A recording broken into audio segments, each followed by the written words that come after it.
Ah là là, l'été, ma saison préférée. Le soleil, la plage, la saison où il faut se sentir frais, beau gosse. Et qui dit beau, dit transformation physique. La plupart des gens se réveillent que quelques mois avant l'été, se disant qu'il faudrait changer. Et pour la plupart, ils utilisent des moyens contre-productifs. Salut, moi c'est Marez et je suis là pour régler un problème qui persiste depuis des années et apporter des solutions viables et voir pourquoi les gens échouent leur summer body. Premier point, pourquoi veulent-ils changer de vie? Y a pas de surprise, ils aiment pas leur corps. C'est tout, pourquoi aller plus loin? C'est simple, ils s'aiment pas. Donc ils veulent pas se montrer. Mais c'est facile de dire ça. Moi je veux aller plus loin dans l'analyse. Je veux aller dans l'essence même du changement. Qu'est-ce qui les pousse à changer? C'est évident pourquoi ils veulent pas se montrer. Parce qu'ils ont honte. Ils n'ont pas de fierté à afficher leur corps. Et je parle en connaissance de cause. Moi aussi, je l'ai été. Quand tu vas à la piscine, tu sens le regard des autres sur toi. Tu te dis qu'ils se moquent de toi. Tu essaies de changer, mais tu sais pas comment faire. Alors tu écoutes les conseils d'un gars sur TikTok ou Instagram qui te dit de restreindre ton alimentation, de faire plus de sport, d'avoir tout simplement une hygiène de vie parfaite. Deuxième point.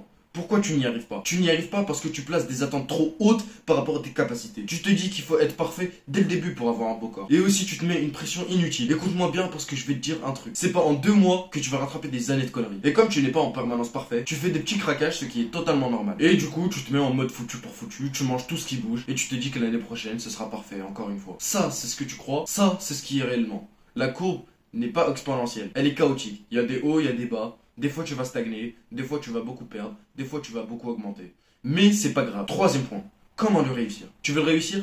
Alors prends un peu plus de temps. Dis-toi que ce sera pour l'été prochain. Et ne regrette pas ce que tu manges.